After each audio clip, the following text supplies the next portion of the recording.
A march for science? What could be a more noble cause to march for? I like science. I'm sure you like science. Certainly Bill Nye likes science. Even if he's too white for this march, and also a nut job who isn't a scientist. Who wouldn't march for science? Apparently a whole lot of scientists. Wait, then who's marching for science? Oh, social scientists and social justice warriors. Yeah, Democrats, your noble march was taken over by virtue-signaling lefties. That's probably because the entire march was a lesson in virtue signaling and attacking President Trump.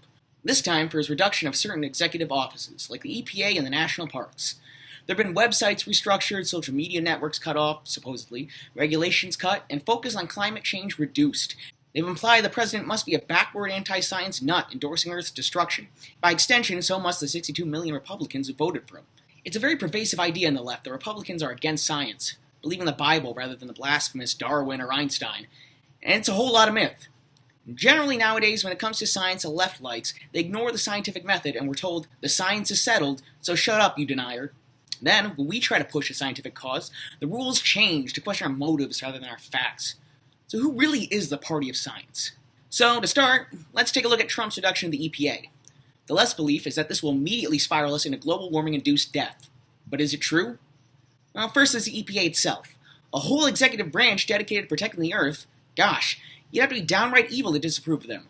Or a rational-thinking individual. Turns out the EPA is probably one of the most corrupt, bloated, and power-hungry bureaucracies in American politics. How could they be, you ask? Well, in the past 8 years, they've released almost 4,000 new rules and regulations. They have so many regulations that 188 million man-hours, or over 94,000 full-time employees worth of hours, just to fill out 1 year's worth of paperwork. Which, since they print out that paperwork in bulk, that's wasted 306,000 pounds of carbon emissions. That's a little less than environmental protection. Well, so what if it's structurally a mess? The regulations are fine as long as they are helpful, right? Well, I hate to break it to you, but they aren't helpful to the environment either. A 1991 independent panel of scientists reviewed the EPA to find that the agency skews and ignores known scientific research in order to push the agenda it wants. Even the EPA's administrator, William Riley, admitted so. More recently, in 2013, the EPA released what they called the social cost of carbon, or the largely unverified cost of putting a ton of carbon dioxide in the atmosphere. While initially hoping to claim it was $100 per ton, they released their official metric at $36 per ton. Scientists across America debunked the number, pushing it down to single digits, with some as low as $2.50 per ton. But the damage had already been done, and over 80 global warming regulations have been passed citing the objectively false number as proof. So what they end up passing are pro-agenda regulations that many times hurt human development and health to little or no environmental effect. For example, in its first years, the EPA issued a ban on major insecticide DDT, citing concerns of thinning bald eagle eggs. The ban proceeded even after hundreds of articles and 150 scientists testified against its ban and questioned its actual harm.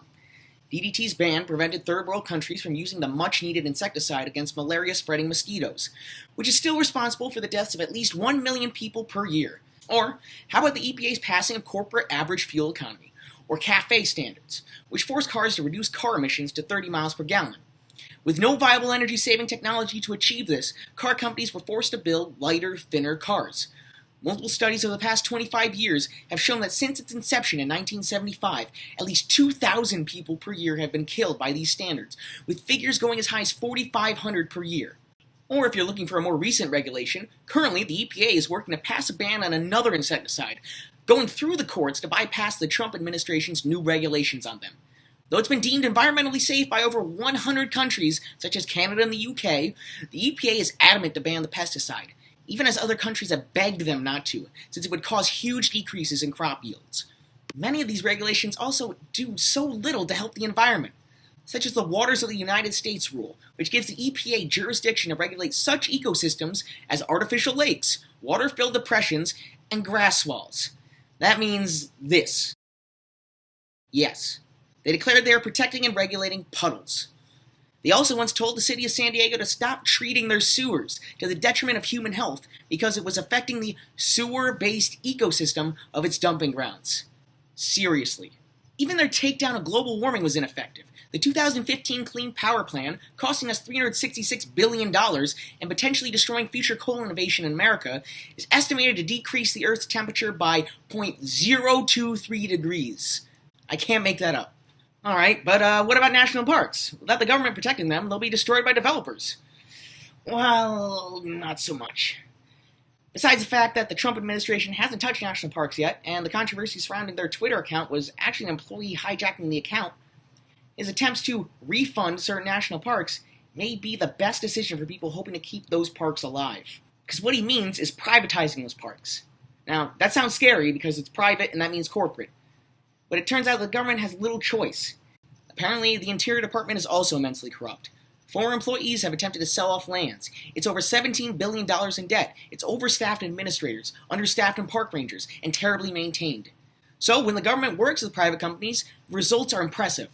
It turns out, private companies have a stake in making people's experiences enjoyable, since they'll get them a profit. So parks are kept in great condition at a fraction of the government's costs. Even critics say how well-maintained private parks are, with their critique being which parks are picked, not their condition. You're probably saying, okay, well, maybe those stories were overblown, but he lowered government's focus on global warming, and that's the biggest threat on Earth right now. I mean, you can't spend money on a dead planet. So, yeah, if you've caught on, this is bullcrap too. I'm not saying that climate change doesn't exist, or that it isn't occurring right now. You'd be hard-pressed to find anyone who doesn't accept that. But the idea that science is settled, so we should do what the environmentalists tell us to do, is utter garbage. Because when you press someone who says the science is settled, what proof they have of this, the answer is very limited. 97%. 97%. I'm going to bring out two people who agree with you, climate skeptic, and Bill Nye, I'm also going to bring out 96 other scientists. It's not up for scientific debate. Yes, it's the 97% consensus answer. That's normally it. But it turns out those numbers aren't correct. That number mainly comes from a study by David Cook, who personally picked papers that he knew expressed blame on man for global warming, or he thought it was implied. So, he fabricated it. This makes sense because when you look closer, the data doesn't quite add up that man is the main cause of global warming, so there's a lot of questions that need answering. There's the fact that in the past 2,000 years, there's been two prior warming periods that were warmer than today, and today's temperatures are the same as they were in the 1930s. The fact that over the past 400,000 years, there's been no correlation between Earth's temperature and carbon dioxide in the atmosphere. The fact that we are still in the Pleistocene Ice Age. The fact that carbon dioxide is emitted from ice sheets into the atmosphere when temperatures increase and are stored in them when temperatures decrease, not the other way around. The fact that around the world there's been record low temperatures more recently than record highs. The fact that urban temperatures are artificially increased by sunlight radiation stored in concrete and pavement, offsetting global temperatures. The fact that, like methane, carbon dioxide in the atmosphere is so minuscule compared to water vapor that most radiation that could be absorbed by CO2 is instead absorbed by water vapor. The fact that from the 1940s to the 1980s, temperature decreased. The fact that we are in an 18 years and counting pause where temperature has stagnated. The fact that polar bear numbers have increased. The fact that while Arctic ice is decreasing, Antarctic ice is increasing by hundreds of thousands of tons. And finally, the fact that climate data banks from NASA had been adjusted to support the conclusion that global warming was occurring, as seen here, here, and here. And even if none of those facts were facts, and the Earth increases 7 degrees by 2100 as the Paris Climate Agreement assumes, it turns out that change would be so gradual that there would be little different from the status quo. So even with all this data, could large climate change occur? Yes, possibly. And again, am I denying that climate change happens or it isn't happening? Of course not. But jumping to the catastrophic worst-case scenario is highly unwarranted and damaging to our economy as well as the economies of the third world. Regulations in poor countries have already caused certain countries to use cow dung as fuel, which is actually more damaging to the atmosphere. Instead, we should be looking at new innovations and technologies that can make cleaner and greener energies possible. We see this occurring in fossil fuel hemorrhaging China, who currently is on road to increasing coal consumption by 4.3%, but their coal emissions will decrease by 4.6%. And America has already made great strides in green energy, especially through hydrofracking, which has massively decreased oil prices and our reliance on crude oils, all in spite of the propaganda of false documentaries decrying it. What I'm trying to say is there is common ground here. Republicans want cleaner energy too, as well as less fossil fuel dependency, but we just don't want to uproot our economy to achieve it, when the future can yield greater possibilities. Conservatives are not anti-science, nor is either party the party of science. We just have different priorities and data to back them, which is a good thing. It allows us to strive to find the right answer. We need to stop listening to guys like Bill Nye, the not actually a scientist, but I got a BA in engineering and I used it to do a bit about being a science guy in comedy clubs, so people gave me a show after seeing it guy, who, after actually being able to speak at the march, said alarmingly authoritarian views on global warming. So should we have policies that penalize people for having extra kids in the developed world? So I do think that we should at least consider it. Well, at least consider it is like, do it. This kind of vitriolic fear-mongering does nobody any good, nor is it based in science. And honestly, do you really want to follow the lead of a man who so callously approaches humanity? Instead of falling into the fear of virtue-signaling celebrities like him, or Al Gore, or Leonardo DiCaprio, why don't we focus on giving scientists the tools to do what they do best, making sense of the world around us and innovating technology so we can best solve the situations that lie ahead of us. And we'll never be able to achieve that if we follow fear. I'm Ben Sano for The Elephant in the Room. I hope you enjoyed this video, and please like and subscribe if you enjoyed it.